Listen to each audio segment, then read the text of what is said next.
it's a real business ushobora gucreate ukoresheje intelligence artificielle gusa. Nabibabwiye neza nundi abisubiyemo, yaba atabindi bintu dufate nk'inyuma imyaka 4 atabintu novuga ndiko ndakora by'iwanje, iyi opportunité niyo nari guca profita ubunyene. Ijwi twaronse à partir de l'intelligence artificielle muri 11 labs, vidéo twaronse à partir de l'intelligence artificielle muri OpenArt, script twaronse à partir de l'intelligence artificielle dukoresheje ChatGPT. So guys, akazi kawe ko bagaheze nugo uposta video abantu bakayiraba ikaba monetize et voilà ton business irikira fonctionner.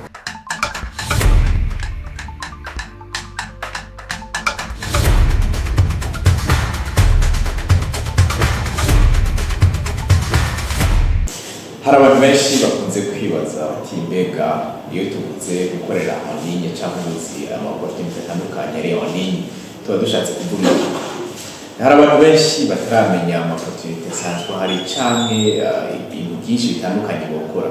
So uno munsi rero ndabazaniye guys opportunity ushobora gukora no munsi ushobora gutangura mbere y'indi muvuga nti uno munsi jewe yaba ntafise ikintu ndiko ndakora, yaba atakazi mfise ni iki nokora uno munsi. So yaba guys atabintu mvuga afise ati ni ibi ndiko ndakora, iyi ni imwe mu opportunity novuga nti niyo noshamwe ingufu nyinshi. So niyo ndabazaniye, make sure you kuza subscribe hama ikiganiro nica kuryohera uze gusiga like. Guys nagomba gusaba gatonya ufate urupapuro n'ikaramu tuvuga ibintu biri très intéressant.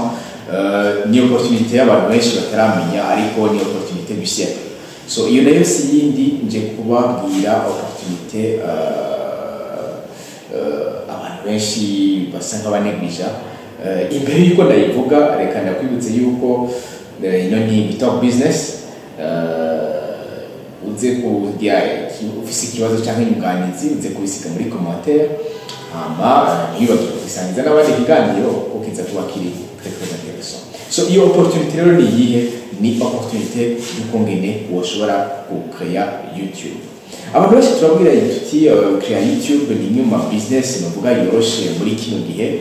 Abantu benshi bakagira ikibazo ati nta kamera afise, sinzi ingene bebita, simbona ibyo novuga, sinatinya kuvuga imbere ya kamera.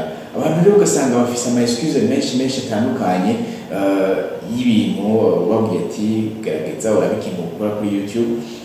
Kuko reka nabeke guys ingene YouTube ari business ya mbere novuga imwe mu zigezweho cyane imwe mu muzoroshe reka mvuge gucyonye. Iyo tuvuze business en ligne ni kwera yuko YouTube ni kintu gikora exponentiellement. Tuvuze gukora exponentiellement ni cya kintu kizoguma gikura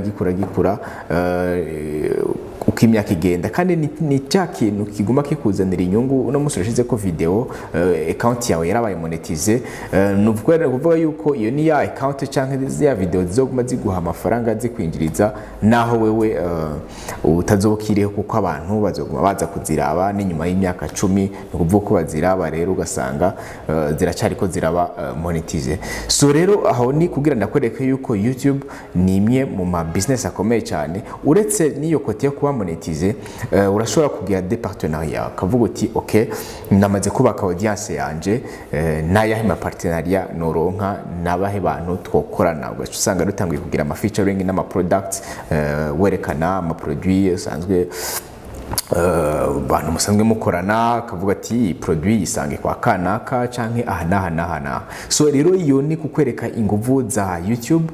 Uno musireka ndakwereke ingene ushobora gukora YouTube account iri faceless, no kuvuga ya yindi utigera waparesa kuri kamera kandi atanijwi ryawe abantu bazopfa bumvise. Très intéressant twagiye. So rero uno musi turavuga tuti intelligence artificielle. Abantu benshi bavuga intelligence artificielle ikiri kuri ibi AI hakujya bakavuga ati ikirakora ibi nibi. Ngira ndakwereke guys ingene ushobora gucreate account. Bon, c'est quoi ingene ucreate account? Nuko ingene ucreate des contenus ziri basé sur l'intelligence artificielle, wewe ataki na kimwe wigera ukora. So un petit disclaimer. Iyo tuvuze business wumve neza yuko ni ikintu byanka bikunda gisaba investissement, ari investissement y'umwanya, ari investissement y'amafaranga y'uburyo kanaka. Gusa ibyo ndagira nakwereke ni ibintu mu gihe uvuga uti ngira ndabifateho serieux, ndafise udufaranga dukenya, nta n'amafaranga menshi d'ailleurs byo gutwara, ndafise udufaranga dukenya isi akote, ariko reka ndabe ukuntu dukoresha mu kukaya anti business. So YouTube iforma ngenda ndabereke si cya kindi cyo gukora cyo kuvuga bati oh ngo ni ikintu niyungunganya ngo urumva ni iki. No, it's a real business ushobora gukreya ukoresheje intelligence artificielle gusa. Nabibabwiye neza n'undi abisubiyemo, yaba atabindi bintu dufate nk'inyuma imyaka 4 atabintu novuga ndiko ndakora by'uwanje, iyi opportunity niyo nari guca profita ubunyene, kuko narigeze kuyikreya nkitangura gukora gucyanye business yanje. Bon, okay, business nagerageje gukreya ari YouTube, nayo nyine sinigera naparesa, nafata ama video nkayakura kuma platform y'abashinwa nkayazana kuri YouTube, urumva ibintu nk'ibyo. So naho nyine sinaparesa. So basically n'ubu novuga ati ubuhore ko hari intelligence artificielle biroroshe cyane, ntiwaparesa, nta editing ukora, nta jwi ryawe ryumvikana, just ukoresha mauti ya intelligence artificielle. So guys, urupapuro ni ikaramu twagiye. Platform ya mbere uza gukenera ni inye, turayibona ngaha kuri kamera, yitwa OpenArt AI. Urayibona ngaha ahanye twamaze kuyinjiramo. Maze kuyinjiramo uragerageza ugakreya account nk'ibisanzwe. So umaze kuyinjiramo rero hari ama option menshi bakubwira ati what would you like to create, barakubaza ati ushaka gukreya iki, ushaka gukreya muziki, music video, ushaka gukreya ama video, ugafata ama image ukayihereza ino AI, kuko ino ni platform ikoresha intelligence artificielle, ugahereza ino AI hama igateranya ikagira video nyine a partir y'ama image wayihaye, canke ugayihereza text to video. Iyi niyo benshi nibaza ko mwenshi no kwifuza yuko mukoresha text to video. No kuvuga rero umaze kuza ngaha kuri text to video, reka tuhaje mutakwereke, hariho option ngaha bakubwira ati describe your video, uko wifuza yuko ibimeze. Ngaha anye nta n'ubuhinga bwinshi ukoresha, ahubwo juste gato nyimbere yuko dushika kuri ino platform yitwa OpenArt, hari yindi nari kubabwira yitwa TubeLabs. TubeLabs yoyo igufasha iki? Bon, ushobora gukoresha TubeLabs cyangwa ukoresha izindi ziratandukanye, naho uja kuri ChatGPT ukayibaza, igufasha gutora ico bita niche. So ngaha icyo no consider rero no gutora niche nziza. Iyo niche nziza bisigura iki? Uvuze uti reka ntangure create ama video YouTube nkoresheje AI, kuvuga uti okay, reka rero ntangure create des vidéos documentaires. Ama video documentaire n'ama video akunze kurabwa cyane, kandi navuga ari no mu ya monetiza cyane, ari no mu zambere zimonetiza cyane. So uvuti reka ntangure create des vidéos documentaires. Iyo ni niche ubutanguye, kandi nipfuza yuko nawe uri kuraturaba wokoresha. So aha rero ucuvuga uti ucuza ngaha muri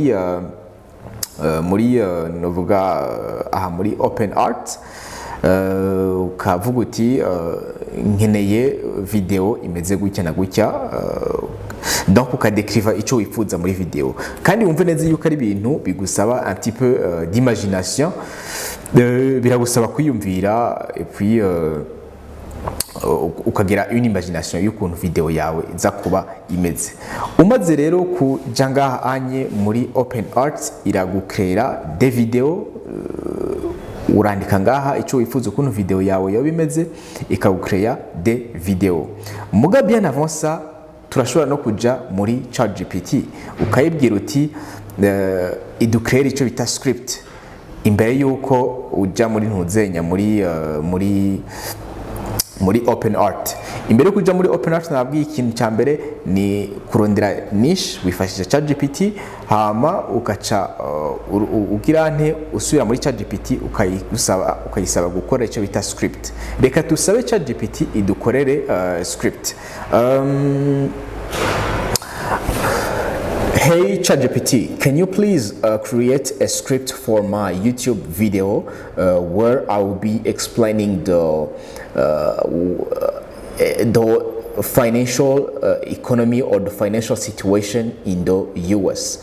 Basically, I have a YouTube channel where I talk about financials stuff or economic stuffs. So could you please help me create a script that I will insert in another AI? Thank you. Ngaha ndahejeje gusaba ChatGPT inkorere script, reka turindire akanya gatonya. Mpeje gusaba ChatGPT inkorere script. Iyo script rero iza kumpa niyo canzana muri OpenArt. Reka ndongike hama yime. Voilà, juste un instant. Turindire ko iduha. Turindire.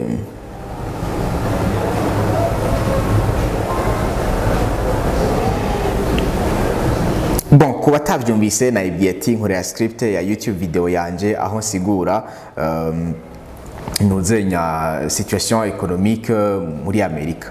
Naibwiye nti mu bisanzwe mfise YouTube channel aho mvuga ibintu bijanye na economic. Ahanyu ushobora kuyibwira ibintu ivyo rebe byose bitandukanye, ama script atandukanye cyangwa ama script yama documentaire.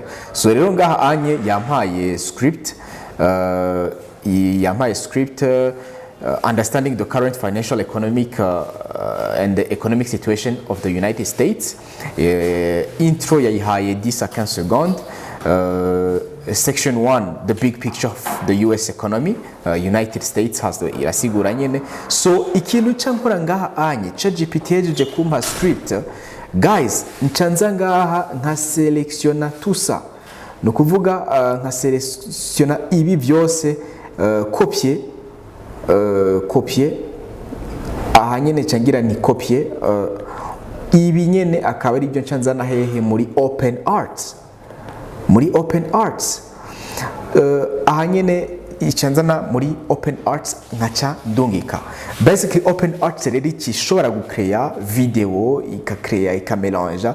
Bien sûr aha nyene twage beaucoup plus en détail, ushobora kumélanger ma différentes fonctionnalités ari za nano banana canke sora ugakumenya ukoresha model ukoresha nziza gusumba yindi, ariko vyiza ushobora gukoresha VO3 canke sora 2. VO3 na sora 2 ni platform zihanganye gusa kuma video YouTube novuga yuko sora VO3 niyo novuga isa nk'imeze neza. Ha rero barambwira nti selectionner le model aha muri OpenArt cha selectiona model ya VO3. So rero ahanye namaze gucreate script yanje nifashije ChatGPT ndazanye ndayishize ngaha muri OpenArt. Ubwo nyene candonka nkaca ndungika candonka video. So rero parti nayo ya kabiri canke yindi option bon etape yindi kurikira tumaze kuronka video nukugira nte nukuja muri platform yitwa 11 Labs. 11 Labs twayivuze inshuro nyinshi guys. So 11 Labs ni platform igufasha kuronka amajwi.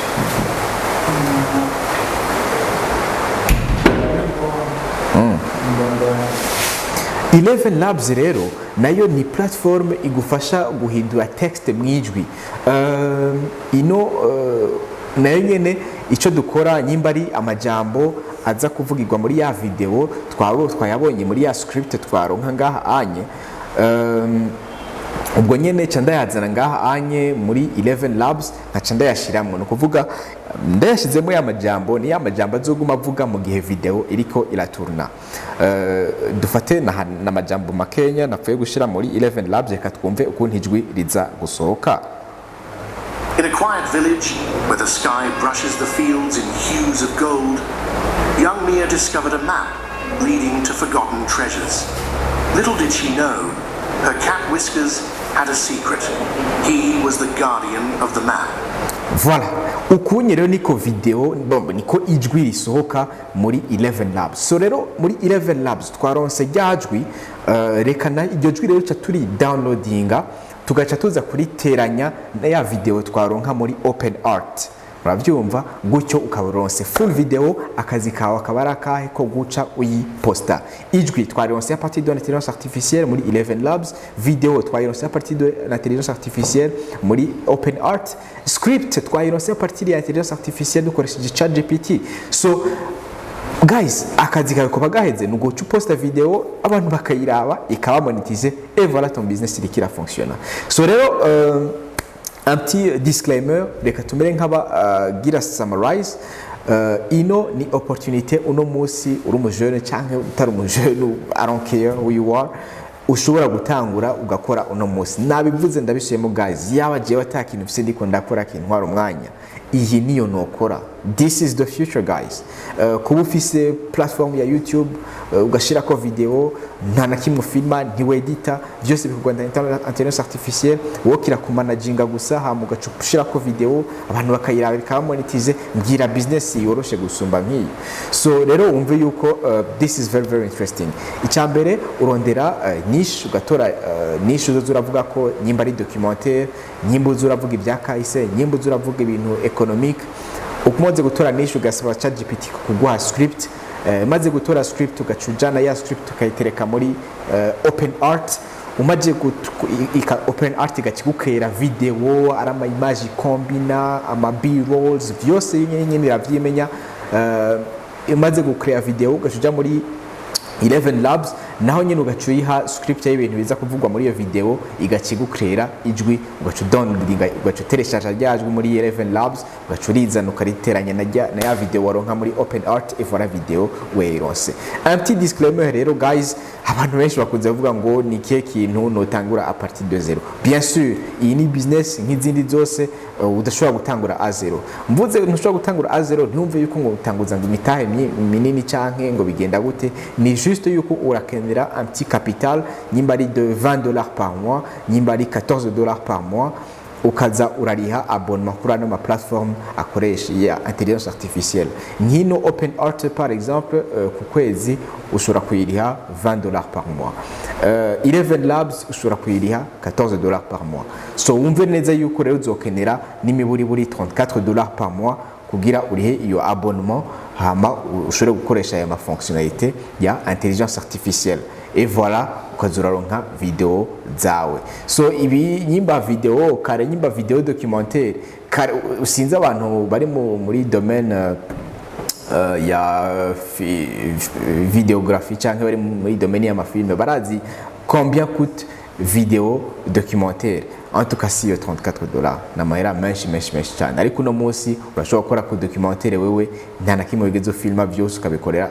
avec $34 so rero iyi niyo novuga business cyangwa opportunité nashaka turabira hamwe no munsi woyikora uri muhira ku mashini abantu bakibaza bati mbe ujya ngo ntakora ibiki bigenda gute gusanga ntibariko barasobanukirwa ariko guys ni ibitwa dushaka kubigisha kuri WeTalk Business so rero ryari teka ridasanzwe kubana namwe muri kino kiganiro ni wabo wagikunze uze gusiga like ugire subscribe utagikora subscribe ufise ikibazo inyunganizi kudutera intege byose ubisige muri commentaire ndizera neza nzosubira mu yindi video turabakunda cyane ciao